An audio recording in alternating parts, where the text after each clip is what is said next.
ഇല്ല, ഇതൊക്കെ വെറും ഫേക്കാണ്, പൊറോട്ട നാടകമാണ്, ഇതൊക്കെ ഈ പറയുന്ന ബാധോപദ്രവം പ്രേതോപദ്രവം എന്നൊക്കെ പറയുന്ന കാര്യങ്ങളൊക്കെ എന്താ മനസ്സിന് വരുന്ന പ്രശ്നങ്ങളാണെന്ന് പറയുന്നവരുണ്ട്. ഇക്കായിട്ട് സിമ്പിളായിട്ട് പറഞ്ഞതെന്ന് വെച്ചിട്ടുണ്ടെങ്കിൽ, നമ്മൾ മരിച്ചു കഴിഞ്ഞിട്ടുണ്ടെങ്കിൽ നമ്മുടെ ഫിസിക്കൽ ബോഡി നമ്മൾ എന്താ ഇത് ചെയ്ത് കഴിഞ്ഞിട്ടുണ്ടെങ്കിൽ വേറൊരു എനർജി സോഴ്സസിലോട്ട് കൊണ്ടുപോകും. ചിലപ്പോൾ വെള്ളമാവും, ചിലപ്പോൾ വായുവായിട്ടൊക്കെ അത് പോകും. പക്ഷേ ഈ ചിത്തം എന്ന് പറയുന്ന ഒരു എനർജി മണ്ഡലം അല്ലെങ്കിൽ ഊർജ്ജ മണ്ഡലം അതിവിടെ തന്നെ നിൽക്കും. അതാണ് നമ്മളോട് എഫക്റ്റ് ചെയ്യുക. ഇത് എങ്ങനെയുള്ളവർക്കാണ് ഇത് എഫക്റ്റ് ചെയ്യുകയെന്ന് വെച്ചിട്ടുണ്ടെങ്കിൽ, പിതൃദോഷം അല്ലെങ്കിൽ പരദേവതാദോഷമുള്ളവർക്കാണ് ഇത് ഏറ്റവും കൂടുതൽ എഫക്റ്റ് ചെയ്യുക. അപ്പോൾ ഈ ദോഷങ്ങളൊക്കെ പറഞ്ഞു കഴിയുമ്പോൾ ഈ 21ാമത്തെ നൂറ്റാണ്ടിലുള്ള കുറേ ന്യൂബീസ് അല്ലെങ്കിൽ ഇതിനകത്തൊന്നും വിശ്വസിക്കാത്ത കുറേ ഈത്തിസ്റ്റുകളുണ്ട്.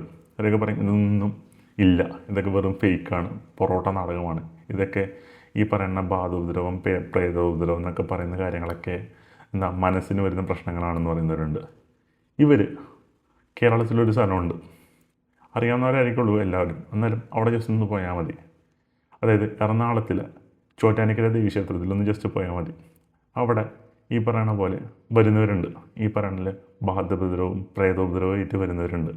അവരോട് പോയാൽ ജസ്റ്റ് ഒന്ന് പോയി കണ്ടാൽ മതി. എസ്പെഷ്യലി രാത്രി കീഴ്ക്കാവിൽ അടക്കുന്ന ഗുരുതിക്കൊന്ന് പോയി കുറച്ച് നേരം ഒന്ന് ഇരുന്നാൽ മതി. അപ്പം നിങ്ങൾക്ക് മനസ്സിലായിക്കോളും എന്തൊക്കെയാണ് ഇതിൻ്റെ പ്രശ്നങ്ങളെന്നൊക്കെ.